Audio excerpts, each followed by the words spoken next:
Welcome to iDream news. నేను మీ మాధురి. ఈరోజు మనం ఎన్నో సంవత్సరాలుగా గత 500 ఏళ్ళుగా రామయ్య గురించి పరితపిస్తున్నారు భారతీయులు. అలాంటి రామయ్య గుడి ఈ జనవరి 22న ప్రారంభోత్సవం కానుంది అయోధ్యలో. మరి ఆ అయోధ్యకి సంబంధించి హైదరాబాదులో చాలా చాలా చాలా చాలా చాలా ఇవి జరుగుతున్నాయి. మొన్నటికి మొన్న ఇక్కడ తలుపులు కానీ ద్వారాలు కానీ ఇక్కడే తయారయ్యాయనే వార్తలు మనం విన్నాము. అలాగే ఇప్పుడు ఆ శ్రీరాముని పాదాలు ఏవైతే ఉంటాయో ఆ పాదాలని మన హైదరాబాద్ బోయినపల్లి వాసులే వాటిని తయారు చేశారు. శ్రీమద్ విరాట్ కళా కుటీర అనే ఒక వర్క్షాప్ వాళ్ళు దాన్ని తయారు చేశారు. దాని యజమాని రామలింగాచారి గారు మనతో పాటు ఉన్నారు. అసలు ఎలా తయారు చేశారో, వాటికి ఎంత వెయిట్ పట్టింది, బంగారం ఎంత యూజ్ చేశారు, ఇలాంటివన్నీ కూడా తెలుసుకుందాము. నమస్తే అండి. అయోధ్య రామునికి పాదాలు మీ చేతుల మీదుగా చేశారు, ఎలా అనిపిస్తుంది?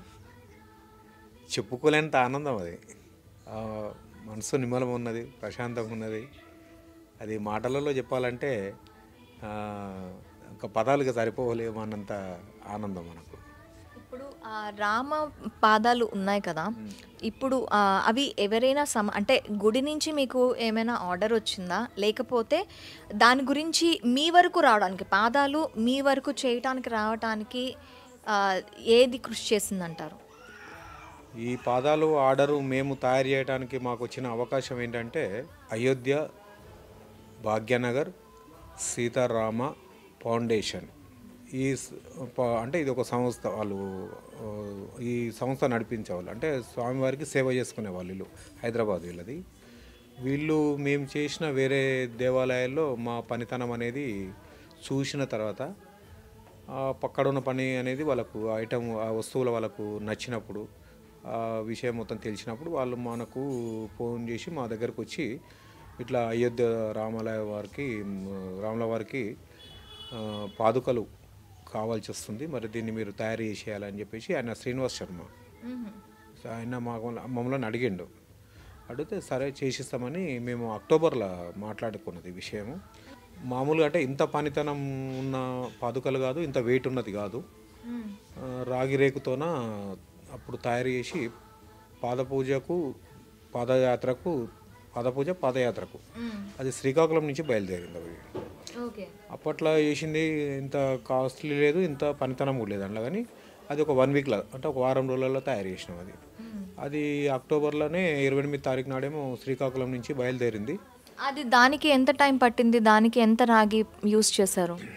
దానికి 2.5 కేజీలు 3 కేజీలు ఇంచుమించు ఉంటాయి. దాన్ని కూడా బంగారు తాపడం చేసినాము. కాకపోతే ఇది వెయిట్ ఎక్కువ, ఇది కాస్టింగ్ వర్క్ కనుక వెయిట్ ఎక్కువ ఉంటుంది, సాలిడ్ అన్నట్టు. అది కొంచెం రేక్తో షీట్తో తయారు చేసినగా తక్కువ ఉన్నది. అది అక్టోబర్ 28 తారీఖు నాడు తయారు చేసి ఇచ్చిన తర్వాత వాళ్ళు 28 తారీఖు నాడు ఇక్కడి నుంచి తీసుకుపోయి శ్రీకాకుళం నుంచి పాదయాత్ర స్టార్ట్ అయింది వాళ్ళది. ఇప్పుడు ఒక 2-3 రోజుల కిందనేమో మహారాష్ట్ర దాటి ఉత్తరప్రదేశ్లో ఎంటర్ అయింది ఒక పాదయాత్ర. అంటే రాగితో చేసిన బంగారు తాపడం. బంగారం తాపడం అది టోటల్ దేశం అంతా అవుతుందా అండి? అది అంటే ఇక్కడి నుంచి ఆంధ్ర నుంచి ఉత్తరప్రదేశ్ దాకా అయితే పోయింది. మధ్యాహ్నం ఏ రాష్ట్రం నుంచి ఎట్లా పోయిన రూట్ అనేది తెలియదు నాకు సరిగా. అది అక్కడ వెళ్ళిపోయిన తర్వాత వీళ్ళు అదేమో ప్రచారానికి, అంటే ప్రచారం అంటే సేవ, పాదయాత్ర ఇవన్నిటికీ దాన్ని యూజ్ చేసుకురా ఆ సెట్ను. దాని తర్వాత అప్పట్లో అది డెలివరీ తీసుకునే రోజులనే మాకు 25, 26 తారీఖు నాడు, అంటే అక్టోబర్ 28 తారీఖు స్టార్ట్ అయింది. మా దగ్గర ఒక 2 రోజుల ముందు తీసుకురు కనుక 27, 26 తీసుకున్నప్పుడు అయ్యాలనే మాకు ఇది మళ్ళీ అడ్వాన్స్ ఇచ్చారు, ఆర్డర్ ఇచ్చారు మాకు. ఇట్లా ఉండాలి మాకు పాదాలని ఆర్డర్ ఇచ్చిండ్రు వాళ్ళు.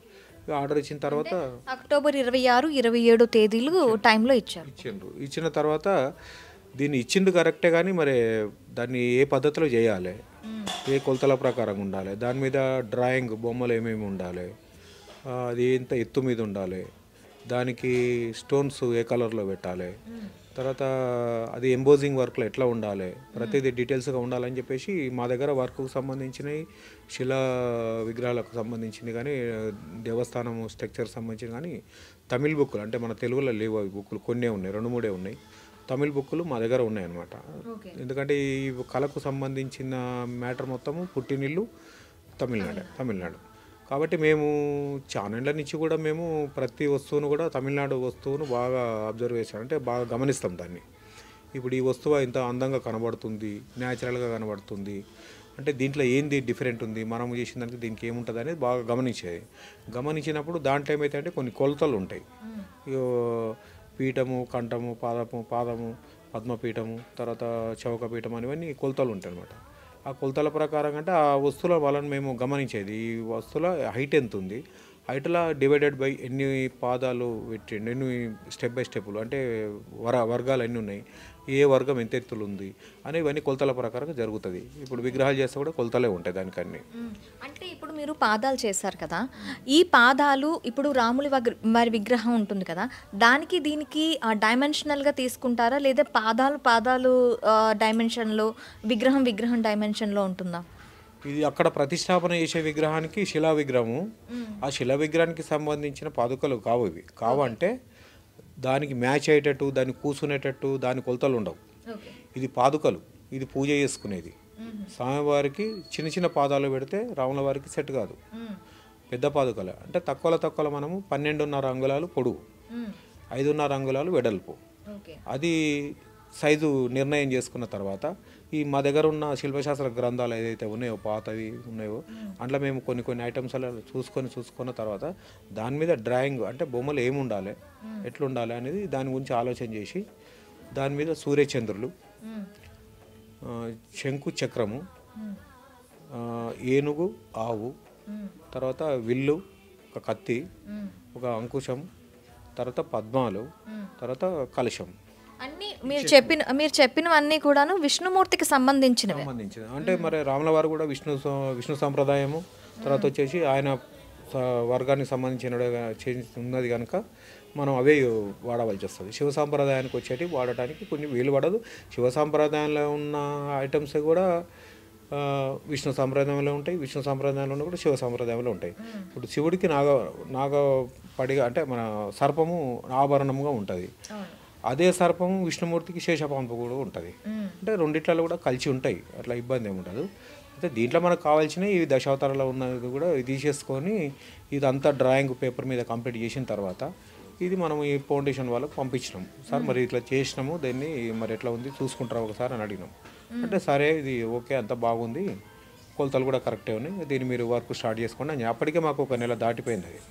అంటే ఇప్పుడు పాదుకలు అనేవి మ్యాక్సిమం రాతి తాపడం మీద చేశారా, లేకపోతే ఆ పాదుకలు అనేవి అన్నీ కూడాను అంటే మొత్తం ఆ సాలిడ్ అనేది కంప్లీట్గా లోహాలతోనే చేశారా? ఇది మొట్టమొదలు చేసినది ఇప్పుడు ఈ కొలతల ప్రకారంగా డ్రాయింగ్ అయిన తర్వాత ఇది ఒక మాస్టర్ పీస్ అని ఒకటి తయారవుతుంది. ఇది మన ఒక జిరాక్స్ పెడితే ఫస్ట్ పేపర్ నుంచి ఎన్ని పేపర్లు అయినా తీసుకొని ఎట్లుంటుందో ఒక మాస్టర్ పీస్ ఒకటి ఫస్ట్ మనం తయారు చేసుకోవాలి. అది పర్ఫెక్ట్గా శాస్త్రోక్తంగా సూత్రపరంగా కరెక్ట్ ఉండాలి. అది దాని తర్వాత అది ఎట్లుందో దాని ప్రకారంగా మిగతాది కూడా వస్తుంటుంది అనమాట. అయితే ఇది ఒకటి ఇత్తడి రేకు మీద ఫస్ట్ మేము ఒక ప్యాటర్న్ తయారు చేసి మళ్ళీ పంపించినాం. డెప్త్ వర్క్ ఎట్లా ఉన్నది, బ్యాక్గ్రౌండ్ ఎట్లున్నది, దానిలో లోపల ఫినిషింగ్ ఎట్లున్నది అని మొత్తం అడిగినాం వాళ్ళకి. అంటే అంతా బాగుంది, ఓకే మంచిగానే ఉంది, చేసేయండి అని చెప్పారు. ఆ ప్యాటర్న్ మొత్తం తయారు చేసేవాడు అప్పటికి 15 రోజులు దాదాపు వెళ్ళిపోయింది మాకు. వెళ్ళిపోయిన తర్వాత ఇక అదే ప్యాటర్న్ తోటి మళ్ళీ మేము పంచలోహాలతోటి దాన్ని మోల్డింగ్, క్యాస్టింగ్ అంటే పోత పని, అంటే మెటల్ కరిగి అచ్చుగట్టిపోయడం, అది ఒక 1 వీక్లో అదొకటి అయిపోయింది పంచలో. ఇప్పుడు ఇవి ఉన్నది కదా, అంటే ముందు ఇత్తడి రేకు మీద చేసామన్నారు కదా, అది ఒక డబ్బా అంటే ఒక గుళ్ళ దాంట్లో చేసి మీరు ఈ పంచలోహాలు కరిగించి అందులో వేసారా? ఈ ఇత్తడితో చేసిన ప్యాటర్న్ ఏదైతే ఉందో దాంట్లో మట్టి బాక్స్ తయారవుతుంది. అంటే మట్టిలో అచ్చు కడతారు. అచ్చు కట్టిన తర్వాత అండ్లకించి ఇత్తడి తీసేసినాక లోపల హాలో పాదం ఎట్లా ఉందో అట్లనే ఉంటుంది హాలో. దాంట్లో మనం పంచలోహం కరిగి పోసినప్పుడు ఈ తీసేసినది ఎట్లా ఉందో అందులో మోల్డింగ్ అయిన పీస్ కూడా అట్లనే బయటికి వెళ్తుంది. అది పంచలోహం చేసేటప్పుడు ఇప్పుడు ఇత్తడి భూమిలో అట్లనే దొరకదు తీయనికి. ఇత్తడి తయారు కావాలంటే రాగి, తగరం ఈ రెండు కలిస్తే ఇత్తడి అవుతుంది. రాగి, సత్తు కలిస్తే, సత్తు అంటే మన బ్యాటరీ సెల్ మీద ఉండే పొర, అది సత్తు అంటారు దాని తెలుగులో. ఈ రాగి సత్తు కలిస్తే ఇత్తడి అవుతుంది. ఇత్తడి డైరెక్ట్ భూమిలో దొరకదు. తర్వాత ఇంకోటి మిశ్రమ లోహం అనేది మనము కలిపితే అది పంచలోహం అంత ప్రాధాన్యత రాదు. మిశ్రమ లోహం లేకుండా ముడి లోహంతో కలుపుకున్నది మనకు పంచలోహం కిందకి వస్తుంది. ఒకటి బంగారం వెండి అది రెండు సరిపోయింది. మిగతా లోహాలు కావాలి కదా మనకు. మిగతా లోహాలు అంటే మళ్ళీ భూమిలో పుట్టినవే కావాలి అన్నప్పుడు ఏమవుతాయంటే ఒక రాగి 3, మళ్ళీ మనకు ఇత్తడి కలపకుండా అదే రాగి మొదలు కలిపినదంటే సత్తు 5 అయినాయి. బంగారము వెండి రాగి సత్తు. దాని తర్వాత ఒకటి తగరం. ఈ తగరము రాగి కలిపినప్పుడు కంచె అవుతుంది. కొంతమంది ఎట్లా చెప్తారంటే షార్ట్ కట్లో అర్థమవుతాడు ఎట్లా చెప్తారంటే వెండి బంగారము రాగి ఇత్తడి కంచు అంటారు. కంచు ఎట్లా తయారైంది? భూమిలో దొరకదు. కంచు ఎట్లా తయారైంది? రాగి తగరం కలిస్తే కంచు తయారవుతుంది. ఇత్తడి అంటారు. ఇత్తడి ఎట్లా తయారైతే భూమిలో దొరకదు. ఇత్తడి ఎట్లా తయారైతే అంటే రాగి సత్తు కలిసి ఇత్తడి కలిసి. అట్లా కాకుండా మేము చేసినట్టు కంప్లీట్ ముడిలోహం కావాలి మనకు. ఆ ముడిలోహం కావాలంటే బంగారము వెండి రాగి తగరము సత్తు ఈ 5 ఒక 200 గ్రాములు 300 గ్రాములు మనం తయారు చేసుకోండి. ఎందుకంటే బంగారం ఎక్కువ పెట్టడం ఇంకా ఇబ్బంది కదా. తాపడానికంటే వాళ్ళు ఇస్తారు, మళ్ళీ మౌల్డింగ్కు అంత ఇవ్వాలంటే కష్టమవుతాయి. దీన్ని మనము దాని లెక్క ప్రకారం భాగాలతోటి మనం పంచలోహాన్ని ఫస్ట్ మనం తయారు చేసుకుంటాం. ఓకే, అది ఎన్ని కేజీల వరకు తయారు చేశారండి? పంచలోహము 2 పాదాలు కలిసి మనకి ఎంత వస్తుంది? ఇప్పుడు 12 కిలోల 600 గ్రాములు 2 పాదాలు తయారైనాయి. అందులో మనకు దాంట్లో 1 కేజీ దీంట్లో 1 కేజీ ఇంచుమించు మన పంచలోహం ఉంటుంది. అయితే దీంట్లో మనం మొత్తం రాగి మెల్ట్ చేస్తాం. మొత్తం రాగి ప్యూర్ రాగిని మెల్ట్ చేసినాక ప్యూర్ రాగిలో మనకి పంచలోహం కలిసిపోతుంది. అంటే ఇప్పుడు రాగి కంప్లీట్గా ఒక 12,000 గ్రామ్స్ తీసుకున్నారు అంటే 12 కేజీలు తీసుకుని ఉంటారా? ఎక్కువనా అంతుంటుంది. రాగిలోనే మిగతా లోహాలన్నీ కలుపుతారు. రాగిలో మొత్తం కరిగిన తర్వాత దాంట్లో మనం పంచలోహం మిక్స్ చేస్తాం. పంచలోహం అంటే రాగి ఉంటుంది కదండి ఆల్రెడీ. ఎక్కువ మొత్తం పెద్ద మొత్తంలో ఉన్నది రాగి కావాలి కదా. ఓకే, పంచలోహం పెట్టలేము. మొత్తం పంచలోహం అంటే అది మెటల్ హార్డ్ అయిపోతుంది, పని చేయలేము. అది హార్డ్ ఉండి కొడుతుంటే పీసులు ఎగిరిపోయే అవకాశం ఉంటుంది. కాపర్ ఏంటంటే రాగి ఏంటంటే మెత్తటి లోహం. అది మనం ఎంత పని చేసుకున్నామని మనకు అనుకూలంగానే ఉంటుంది. అది ఎగిరిపోకుండా ఉంటుంది, ఖరాబ్ కాకుండా ఉంటుంది. రాగి కలిపిన తర్వాత ఈ పంచలోహం అనేది మనము పాలల్లో పెరుగు తోడు ఎట్లా వేస్తామో ఈ పంచలోహం అనేది అందులో వేస్తాం. వేసినప్పుడు ఆ పంచలోహంతో ఈ పాదాలు మనకు క్యాస్టింగ్ వరకు మొత్తం కంప్లీట్ అయ్యి బయటకు వచ్చేసి. ఇప్పుడు పంచలోహాలు అంటే బంగారం వెండి రాగి తర్వాత ఈ సత్తు తగరం ఇవి ఎంతెంత పాలు తీసుకున్నారు? ఇది బంగారము కొంచెం తక్కువ పర్సెంటేజ్లో ఉంటుంది. ఖరీదైన వస్తువు కనుక లోహం కనుక తక్కువ పర్సెంట్. అది వెండి కొద్దిగా ఎక్కువ ఉంటుంది. ఇప్పుడు 2 కేజీలు ఉందనుకోండి, ఇప్పుడు పంచలోహం మనం అందులో మిక్స్ చేసినాం కదా, అందులో దాదాపు 1 తులంన్నర 2 తులాలు, దానికి 1 తులం దీనికి 1 తులం 2 తులాల బంగారం వరకు ఉంటుంది. ఒక పావు కేజీ వాడు వెండి ఉంటుంది. ఇంకొక 100 గ్రామ్స్ హాఫ్ కేజీ 100 గ్రామ్స్ అట్లా రాగి ఉంటుంది. ఈ సత్తు తగరం ఇంకా తక్కువ ఉంటుంది. అది ఒక 100 గ్రాములు 50 గ్రాములే ఉంటుంది. ఎందుకంటే ఈ 2 వస్తువులు అందులో కలిసినప్పుడు హార్డ్ ఎక్కువ అయిపోతుంది.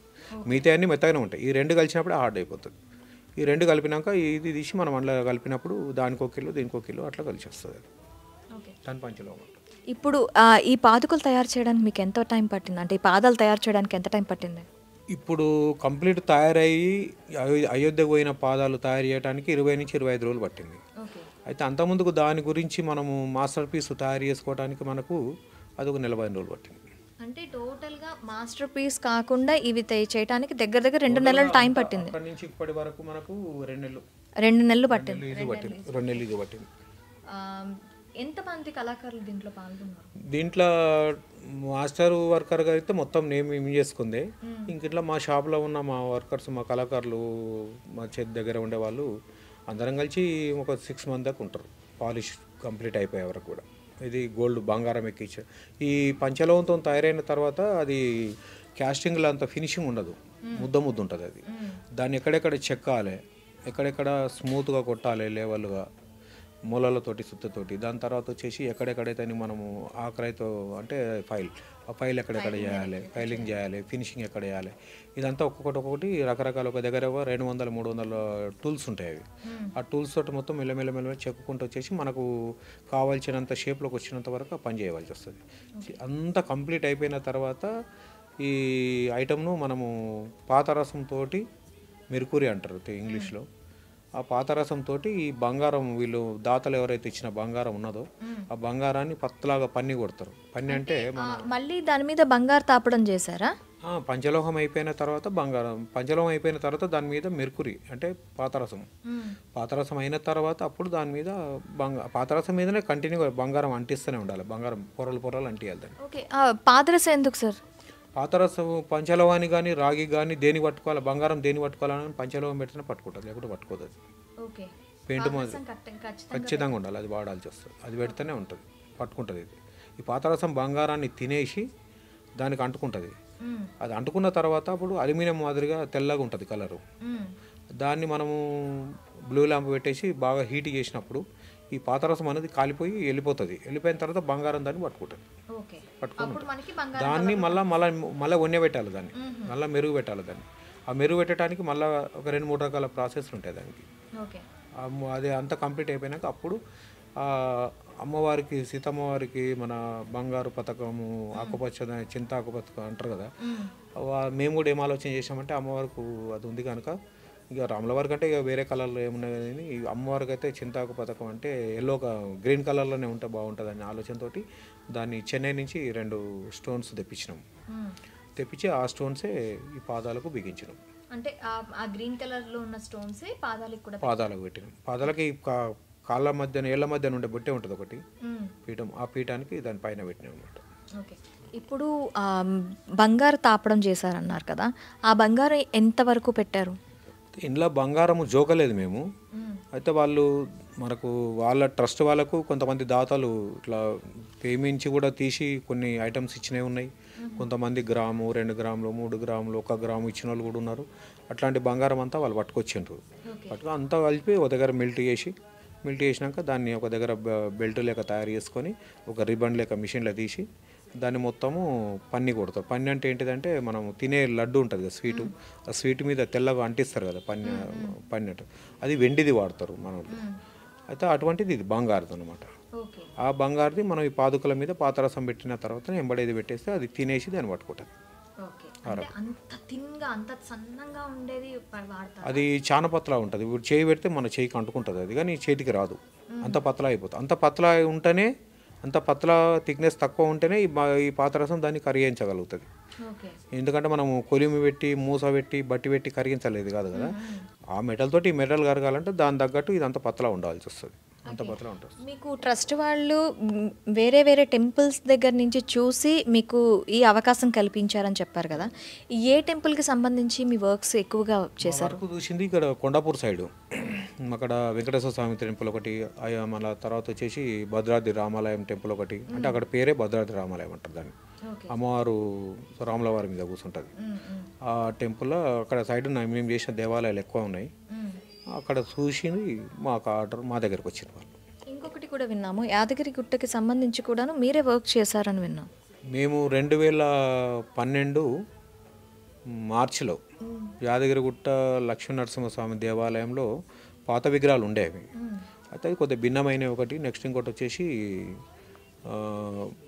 కొన్ని ఇబ్బందులు, అంటే విగ్రహం నిలబడకుండా అట్లా రిపేర్లు ఉన్నాయి అనమాట. అంటే దానికి ఏం చేసినామంటే వాళ్ళు ఈ కొత్త విగ్రహాలు చేయించాలని చెప్పేసి మనకు అక్కడ అప్పుడున్న వాళ్ళ కమిటీ వాళ్ళు, అప్పుడు కృష్ణవేణి మేడం అని ఈవోగా ఉండే యాదగిరిగుట్టకు 2012లో ఉండే మేడం. ఆమె కొద్దిగా ఇంట్రెస్ట్ తీసుకొని చేయాలని కొంతమంది కళాకారులు చాలామందిని అడిగినారు. వాళ్ళు అడిగిన తర్వాత ఒక సందర్భంలో మా దగ్గర కూడా వాళ్ళు ఇన్ఫర్మేషన్ చేశారు, రమ్మని గుట్టకు రాండి పని ఉందని. అంటే పోయినాం. పని ఏముందంటే పోయిన తర్వాత ఇట్లా ఈ విగ్రహాలు మళ్ళీ రాగి రేకులతో, ప్యూర్ రాగి రేకులతో చేసి బంగారం తాపడం చేయాలి, సేమ్ ఇట్లనే ఉండాలి విగ్రహాలు అని అడిగినారు అనమాట. అంటే మరి చేస్తాం కానీ ఇక్కడ చేయాలంటే మరి మాకు ఇబ్బంది అవుతుంది, మా దగ్గరనే చేస్తామని మేము అన్నాం. అంటే అట్లా కాదు, ఇక్కడనే చేయాలి, మీది కూడా నల్గొండ జిల్లా అంటారు కదా, ఇది కూడా నల్గొండ జిల్లానే కదా, మీరు చేస్తేనే మాకు కొంచెం మీ ఎక్స్పీరియన్స్ని బట్టి మాకు కూడా నమ్మకం ఉన్నది, మీరు చేయగలుగుతారు అనేది, మీరు చేస్తే బాగుంటుందని వాళ్ళు కొంచెం మమ్మల్ని 2-3 సార్లు బాగా అడగటం అయింది. అడిగితే ఇక వాళ్ళు అడిగిన దాన్ని బట్టి ఒకటి ఆలోచన. నెక్స్ట్ ఇంకోటి వచ్చేసి అంత పెద్ద పుణ్యక్షేత్రానికి చేస్తే మనకు కూడా బయట ఉంటే ఇంకా 4 పనులు ఎక్కువ చేసుకోవచ్చు, ఇంకా 4 రూపాయలు ఎక్కువ సంపాదించుకోవచ్చు, కానీ యాదగిరిగుట్టలో చేసిన పేరైతే రాదు కదా అని చెప్పేసి మా బంధువులు కూడా కొంతమంది ఉండి, మా ఫ్రెండ్స్ మా బంధువులు ఉండి కూడా అది వర్క్ చెయ్యి తప్పకుండా వాళ్ళు అడిగింటారు కదా, కాదనకు చెయ్యి, నువ్వు చేస్తే అంతకాడ 1,00,000 వస్తాడు, ఇంక 10 లక్షలు పని చేసుకోవచ్చు కానీ నా పేరు ఎత్తుకోవడానికి రాదు అని చెప్పేసి వాళ్ళు మాకు ప్రోత్సహించారు అన్నమాట. ప్రోత్సహిస్తే మేము సరే అని చెప్పేసి వాళ్ళ దగ్గర ఆర్డర్ తీసుకొని ఆ దాత దగ్గర అమౌంట్ తీసుకొని అక్కడనే వాళ్ళు కొంచెం మాకు ప్లేస్ ఇచ్చారు, ఒక షెడ్. ఆ షెడ్ కాడనే ఉండి ఫస్ట్ ఉత్సవమూర్తుల విగ్రహాలు మొత్తం కంప్లీట్ చేసినాం. దాదాపు ఒక 3 నెలలు పైన 4 నెలల దగ్గర పట్టింది. అది చేసిన తర్వాత ఇంకా అట్లనే మళ్ళీ కవచమూర్తులు ఉన్నాయి లోపల, గుండుకుంటాయి. జ్వాల నరసింహస్వామి అని, లక్ష్మీ నరసింహస్వామి అని, యోగ నరసింహస్వామి అని ఇవన్నీ ఉంటాయి అన్నమాట. ఇక అవి కూడా మళ్ళీ ఆర్డర్ ఇస్తే అవి కూడా కంప్లీట్ చేసినాం. కొన్ని అయితే ఇక్కడ వేసి ఇచ్చి అక్కడ ఇచ్చినాము. మెయిన్ విగ్రహాలు మాత్రం అక్కడనే తయారు చేసినాం.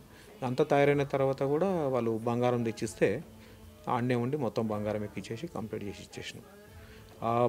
ఆ వర్క్ అయిపోయిన తర్వాత మన మాజీ ముఖ్యమంత్రి కేసీఆర్ గారు వచ్చినప్పుడు ఎప్పుడైతే పునర్నిర్మాణం చేసిండో దేవాలయాన్ని మొత్తాన్ని చేసిన తర్వాత మెటల్ వర్క్కు మొత్తము నాకు ఆర్డర్ ఇస్తామని అడిగిండ్రు వాళ్ళు. టీ ప్లాజాలో వాళ్ళు పిలిచి మన ఆనంద సాయి, కిషన్ రావు వీళ్ళంతా ఉన్నారు కదా, మీటింగ్లలో కలుస్తుండ్రు వాళ్ళు. మీ గురించి మేము వేరే తెలుసుకోవాల్సిన అవసరం లేదు, ఆల్రెడీ మీరు గర్భగుళ్ళ చేసినోళ్ళే కదా, ఇంకా పాత వాళ్ళే కనుక మీ మీద ఇక మళ్ళీ వేరే తెలుసుకోవాల్సిన విషయం ఏముండదు, మీరు ఆర్డర్ తీసుకొని మాకు చేయండి ఇట్లా సంగతి అని అంటే. అంత పెద్ద పని తీసుకోవడానికి ఇప్పుడు అవకాశాలు లేవు, ఎందుకంటే వర్కర్లు లేవు. రోజుకు వర్కర్లు తగ్గిపోతున్నారు, ఈ వర్క్ చేసే వాళ్ళు లేరు, తగ్గిపోతున్నారు. అంత పెద్ద పని ఇప్పుడు అదేమో కోట్ల మీద ఉన్న పని, అంత పెద్ద వర్క్ నేను చేసే పరిస్థితిలో లేను. తీసుకున్న తర్వాత నేను ఇబ్బంది పడతాను, మళ్ళీ మీరు ఇబ్బంది పడతారు, బాగుండదు ఇట్లా సంగతి అని అంటే. సార్ ఉండేమనంటే ఇది హ్యాండిక్రాఫ్ట్ డిపార్ట్మెంట్ నుంచి వచ్చిండ్రు అన్నమాట. వాళ్ళకి ఫోన్ చేస్తే వాళ్ళు మా గురుగారు చేస్తే మా గురుగారు రిటైర్డ్ అయ్యిండు. మా గురుగారు రాగి వీరబ్రహ్మచారి వరంగల్ ఉంటారు వాళ్ళు, అంటే రంగశాపేటలో. మా గురుగారు ఏమన్నారంటే నేను అంత టైం తీసుకొని రిస్క్ తీసుకొని చేసే పరిస్థితుల్లో లేను ఇప్పుడు, నేను రిటైర్మెంట్ అయినా. తర్వాత మా శిష్యుడు ఉన్నాడు, ఆయన అడిగేటప్పటికే రిటైర్మెంట్ దగ్గరకు వచ్చేసింది. మా శిష్యుడు ఉన్నాడు, ఆయన అన్నిట్లో ఇంకా అనుభవం ఉన్న మనిషి. మేము నేర్పించిన పని కూడా ఇప్పటి వరకు కూడా ఏమి ఇబ్బందులు ఏం లేవు, మంచిగా చేస్తాడు, పర్లేదు అంటే సరే అని చెప్పేసి మేమిద్దరం పోతే అప్పుడు యాదాద్రి డెవలప్మెంట్ అథారిటీ మెంబర్గా నాకు అవకాశం ఇచ్చారు. దానికి ఇచ్చి మాకు ఒక సర్టిఫికేట్, ఒక లెటర్ టైపులు ఇచ్చారు.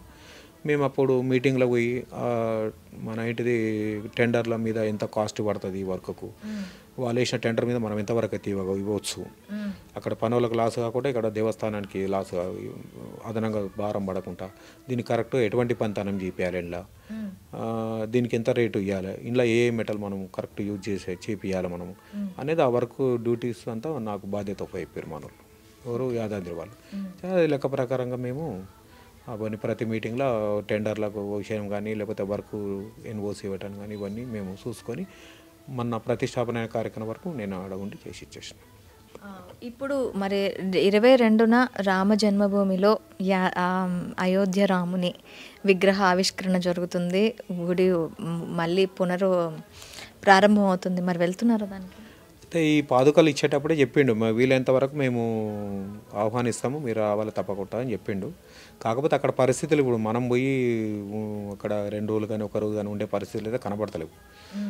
అక్కడ జనాలు ఎక్కువ ఉండటం కానీ, అక్కడ ఫెసిలిటీ అన్నీ సరిగా లేకపోవడం కానీ, అంటే సరిగా లేకపోతే అంటే ఇంత దేనాపోయిన తర్వాత మనం పోయి తెలిసి ఇబ్బంది పడేందుకు, బయట నుంచి వచ్చే వాళ్ళు చాలామంది ఉంటారు కదా, వాళ్ళు సౌకర్యాలు వాళ్ళు చేస్తారు. కానీ ఇప్పుడు పోయిన దానికంటే, ఇప్పుడు అడవుడిలో పోయిన దానికంటే రేపు ఫిబ్రవరి మార్చిలో పోవడం మంచి ఉత్తమం అనుకొని చెప్పేసి మేము ఈ ప్రోగ్రామ్ ఇప్పుడు పోయి క్యాన్సిల్ చేసుకొని ఫిబ్రవరి మార్చిలో పోవాలని ఆలోచనలో ఒక 15 మంది మా కళాకారులు మేము పోదామని ఆలోచన చేసినాం. ఇక్కడ ఎలా వచ్చింది? ఇది విశ్వకర్మ సేవా ట్రస్ట్ వారి ఆంధ్రప్రదేశ్. అయితే వీళ్ళు ఒంగోలు వీళ్ళది. అయితే వీళ్ళు మనకు ఒరిస్సా, తెలంగాణ, ఆంధ్రప్రదేశ్ ఇంకా ఏదో ఒక రాష్ట్రం, 4 రాష్ట్రాల వాళ్ళకు ఈ వర్కర్ల పనితనం కొంచెం మంచిగా ఉన్న వాళ్ళను సెలెక్షన్ చేసుకొని వాళ్ళు మనకు ఈ నంది అవార్డు ఇచ్చింది అన్నమాట. ఓకే, ఇక్కడ పంచలోహాల, ఇది కూడా పంచలోహాలేనా సార్? మామూలుగా ఇత్తడి, ఇవి ఇత్తడితోటి, ఇవి డైరెక్ట్ రాగి సత్తు అంతే. ఆ 2 కలిసిన ఇత్తడి అవుతుంది. మిగతా అన్నీ కూడా రాగి, ఇవన్నీ పంచలోహం ఏం కావు. పంచలోహాన్ని వాడటానికి అవకాశం ఏంటంటే ఓన్లీ యంత్ర ప్రతిష్టాపన, ప్రాణ ప్రతిష్టాపన అయిన దానికే పంచలోహం వాడాలి. ఇవన్నీ షోపీసులలో పెట్టుకునేది, మామూలుగా పూజలు చేయకుండా పెట్టుకునేది, ఇవన్నీ మామూలుగా పెట్టుకునేది మొత్తం ఇత్తడి, రాగి పెట్టుకోవచ్చు. కానీ పంచలోహాలతో పెట్టుకుంటే మాత్రం ప్రాణ ప్రతిష్టాపన చేసుకోవాల్సి వస్తుంది. ఖచ్చితంగా ప్రాణ ప్రతిష్టాపన చేస్తేనే పంచలు యంత్ర ప్రతిష్టాపన, యంత్ర ప్రాణ ప్రతిష్టాపన. ప్రాణ ప్రతిష్టాపన కూడా కాదు, యంత్ర ప్రతిష్టాపన. యంత్రం మీద ఉండే బీజాక్షరాలే, బీజం అంటే గింజ, ఒక ఇత్తనం. ఆ ఇత్తనం అనేది ఆ యంత్రము మనకు మీద ఉండే బీజాక్షరాలు వీళ్ళు ప్రాణప్రతిష్ఠ కంటే ముందు దాదాపు ఒక 42 రోజుల ముందు కొన్ని వేల జపాలతోటి ఆ యంత్రం మీద ఉన్న మంత్రాన్ని జపం చేస్తారు వీళ్ళు. అంటే ఉదయము సాయంత్రము వీళ్ళు చదివే మంత్రం అనేది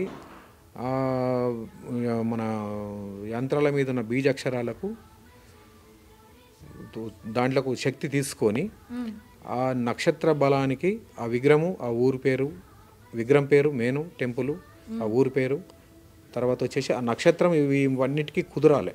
కుదిరినప్పుడు ఆ టైం ప్రకారంగా, నక్షత్ర టైం ప్రకారంగా యంత్రం ఎప్పుడైతే పంచలోహము, పాతరసము, తర్వాత వచ్చేసి నవరత్నాలు, నవధాన్యాలు ఇవన్నిట్లతోటి ప్రాణ ప్రతిష్టాపన చేస్తారో ఆ యంత్రం అనేది, ఆ యంత్రానికి బీజాక్షరాలు అనేది ప్రాణం పోసుకుంటుంది.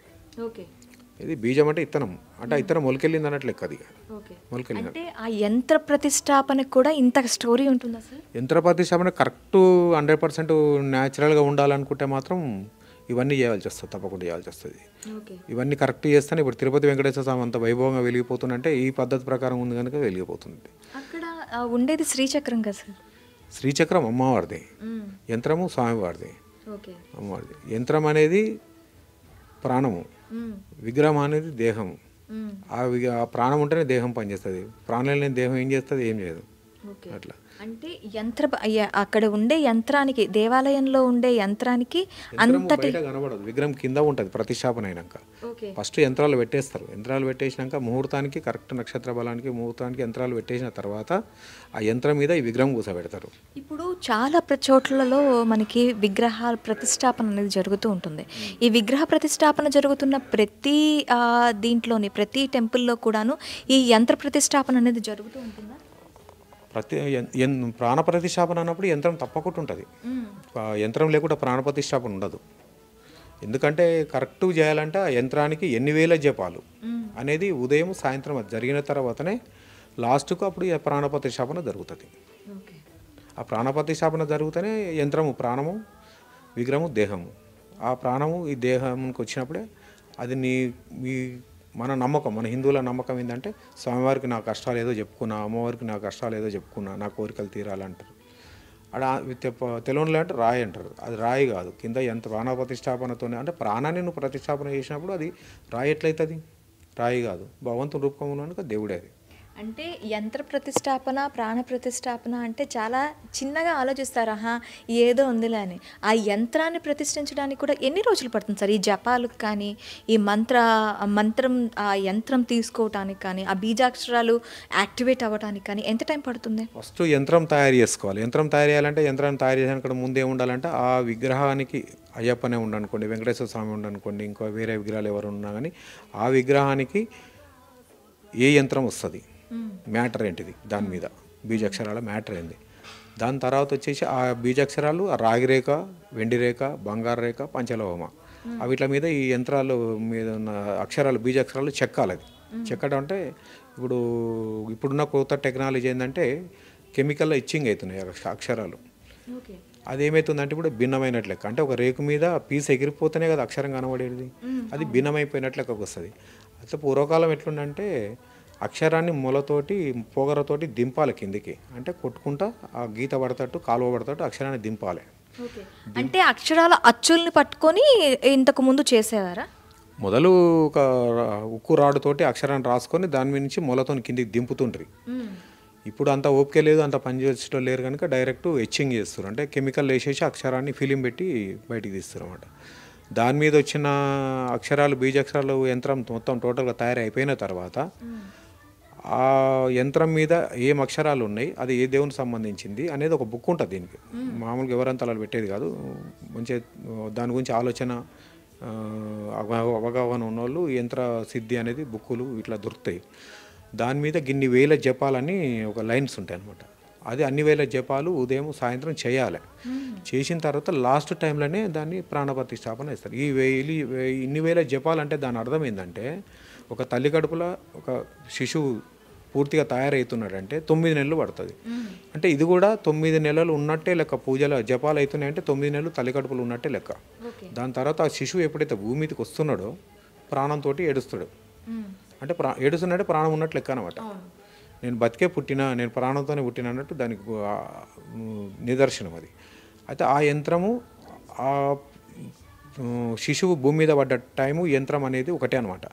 ఆ టైంకే కరెక్ట్ మనము ఆ ముహూర్తానికి ఆ దేవుడికి ఆ విగ్రహం పెట్టే ముహూర్తము నక్షత్ర బలానికి మనం ప్రాణ ప్రతిష్టాపన చేస్తే ఈ ప్రాణం కిందకి వచ్చేస్తుంది. ఇక ఓకే, ఒక శిశువు ఎలా డెలివరీ అవుతారో, ఎలా పుడతాడో, ఈ విగ్రహ ప్రాణ ప్రతిష్ట అనేది ఇప్పుడు ఆ 9 నెలల ప్రాసెస్ ఏదైతే ఉంటుందో, ఈ మంత్ర జపాలు, ఈ యంత్రం యొక్క మీ బీజాక్షరాలు చేయడం అంతా కూడాను ఇవి చేయటంతో పాటు అక్కడ ముహూర్తానికి ఆ విగ్రహంతో పాటు ఈ యంత్రాన్ని పెట్టడం ప్రాణ ప్రతిష్ట. మెయిన్ పాయింట్ ఇది. జపాలు ఒకటి, కరెక్ట్ టైంకి పెట్టడం ఒకటి. అందులో మీరు ఆంజనేయ స్వామి అనుకుంటే ఎంత బాగున్నాడు, ఎంత బాగలేడు అనేది ముచ్చట ఉండదు. ఇక్కడ నువ్వు ఏది పెట్టినా సరే, శిల ఇది మన రాయితో ఏది తయారు చేసినా సరే అక్కడ పెట్టినామంటే ఆ ముహూర్తానికి దానికి ప్రాణం వచ్చేసినట్టే లెక్క. ఇది అందుకే అది ప్రాణంతో ప్రాణ ప్రతిష్టాపన బీజాక్షరాలతో ఉన్న యంత్రాన్ని ప్రాణ ప్రతిష్టాపన చేసినాం కనుక స్వామివారు రాతి విగ్రహంలో ఉన్న శిలా విగ్రహంలో ఉన్నదైనా ప్రాణ ప్రతిష్టాపన చేసాం కనుక ఆయనకు ప్రాణం ఉంది కనుకనే మనం నైవేద్యం పెట్టాలి. ఓకే, మరి అక్కడ ప్రాణం లేకపోతే నైవేద్యం ఎందుకు ఆయనకు? ఓకే. అంటే ఇప్పుడు మనకి అంటే శివునికి శివ కోవిల్లో పెట్టే యంత్రానికి సమ్ వేరే ఇవి, అండ్ వెంకటేశ్వర స్వామి అంటే విష్ణు అవతారాలకు సంబంధించి వేరే బీజాక్షరాలు, ఇప్పుడు అమ్మవార్లకు సంబంధించి వేరే బీజాక్షరాలు, ఇలా ఆ బీజాక్షరాల్లో తేడా ఉంటుందా? బీజాక్షరాలు అనేవి అన్నీ ఒకటే. ఇప్పుడు శ్రీ అనేది అమ్మవారికైనా వాడచ్చు, స్వామివారికైనా వాడచ్చు. బీజాక్షరాలు అనేది చాలా కఠినంగా ఉంటాయి అన్నమాట పలకటానికి. అది మామూలుగా పలకటానికంటే ఇబ్బంది. ఈ వేదం నేర్చుకున్న వాళ్ళు అయితే స్పష్టంగా ఆ అక్షరాన్ని పలకగలుగుతారు అన్నమాట. ఆ అక్షరాలే ఈ యంత్రం మీద ఉంటాయి. అవి ఓకే, అంటే అందరికీ ఒకటే అక్షరాలతో ఉంటాయా? బీజాక్షరాలు ఒకటే, దాని మంత్రాలు వేరు ఉంటాయి. ఇప్పుడు అక్షరాలన్నీ 4 దగ్గర 10 అక్షరాలన్నీ ఒక దగ్గర పెట్టినప్పుడు ఒక పదం వస్తుంది. ఆ అక్షరాల్లో కొంచెం అక్కడిక్కడ తిప్పినప్పుడు ఇంకొక పదం అవుతుంది. అది ఓకే, అక్షరాలు అందరికీ అన్ని అక్షరాలు ఉంటాయి, కానీ ఆ మంత్ర ఓకే, ఆ అక్షరాలు ఇటు అటు చేసి అమ్మవారికి, ఇటు ఈశ్వరికి, ఇటు స్వామి వైష్ణవాలయాలకి అన్నిటికీ ఆ అక్షరాలు, ఆ బీజాక్షరాలతోనే చేస్తారంట. విష్ణాలైనా శివాలైనా అక్షరాలు ఒకటే, కాకపోతే ఆయన మంత్రం వేరుంటుంది, వీళ్ళ మంత్రాలు వేరుంటుంది. Okay, thank you very much sir.